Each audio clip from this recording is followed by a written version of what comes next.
lesson chemical thermodynamics 4.70 numerical for a certain reaction delta H naught की value दी है और delta S naught की भी वैल्यू दी है और वो बोल रहे कि in which temperature a spontaneous to non spontaneous reaction will occur. Okay तो देखो बेसिकली पहले हम गिवन में क्या दिया है वो लिख लेंगे.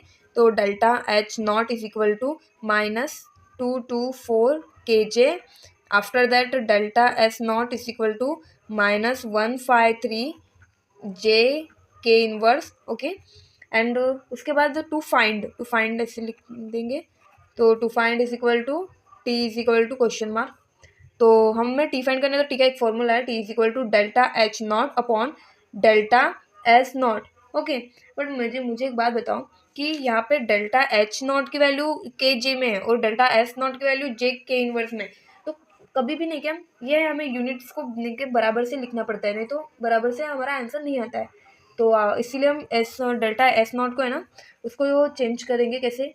उसको हम केजे में कन्वर्ट करेंगे.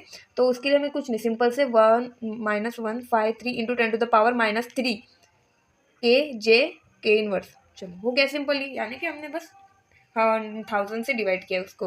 ओके तो डेल्टा एच नॉट की वैल्यू क्या है? वो है -224. ओके अभी डेल्टा एस नॉट की वैल्यू लिखेंगे. दैट इज ये माइनस नहीं है, हाँ माइनस ही है ये वैल्यू. चलो ये भी माइनस ही है. तो फिर वो हो जाएंगी 153 इंटू 10⁻³ तो ये दोनों भी माइनस माइनस कैंसिल हो जाएंगे. तो t इज इक्वल टू क्या हो जाएंगी 224 अपॉन 153 और ये 10⁻³ है तो इसको हम न्यूमरेटर में लेके जाएंगे तो 10⁻³ हो जाएगा. ओके तो फिर t इज इक्वल टू क्या, इसको देखो कैसे सिंपल से सॉल्व करेंगे. इनके सिंपली लॉग निकालेंगे और देखो इनमें रिलेशन क्या है, डिवीजन का है. तो डिवीजन का रिलेशन में क्या होता है कि माइनस करना पड़ता है लॉग का. तो इसका पहले सीपी निकल लेंगे, यानी कि पॉइंट के पहले जितने डिजिट होते हैं उसमें से एक डिजिट को माइनस करना पड़ता है, यानी कि n-1 होता है फॉर्मूला. तो कितने डिजिट है यहाँ पे, कितने, तो फिर यहाँ पे लिख देखो n-1 क्या, तो 3-1 क्या हो जाएगा 2. यहाँ पे भी 2 और यहाँ पे भी 2 हो जाएगा. ओके 3-1 पॉइंट के पहले 3 डिजिट. देन उसके बाद 22 की वैल्यू, तो इसका लॉग 22 की वैल्यू 4 में 3502 एंड 15 की वैल्यू 3 में. सो 1846 इसको माइनस करो तो 1656. ओके एंड देखो फिर उसके बाद चुपचाप से एंटी लॉग निकालो. तो आप एंटी लॉग कैसे निकालते हैं, पॉइंट के बाद वाली डिजिट, यानी कि 16 की वैल्यू 5 में, मीन डिफरेंस 6 में. ओके तो यहाँ पे आ जाएंगे एंटी लॉग 1464 और हमेशा एंटी लॉग निकालने के बाद एक डिजिट के बाद पॉइंट दो. तो हमारा सिंपल सा आंसर आ चुका है 1.464 और इंटू 10⁻³ क्या है 3.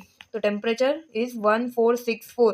तो इससे हम क्या बोल सकते हैं कि एट चेंज जो चेंज होगा वो ऑक्योर होगा, विल ऑक्योर एट इतने डिग्री सेल्सियस, इतने डिग्री केल्विन में. ओके इतने डिग्री केल्विन टेम्परेचर में क्या वो चेंज ऑक्योर हो सकता है. ओके और इसके ऐसे भी बोल सकते हैं कि इसके बिलो मतलब change will occur below 1464 kelvin. Okay spontaneous process. Okay ऐसे भी बोल सकते हैं कि spontaneous process will occur below 1464 kelvin. Okay यानी कि इसके पहले, यानी कि या फिर इतने में. ऐसा कोई भी डिफिकल्टीज हो तो कमेंट्स में जरूर पूछिए. Thank you.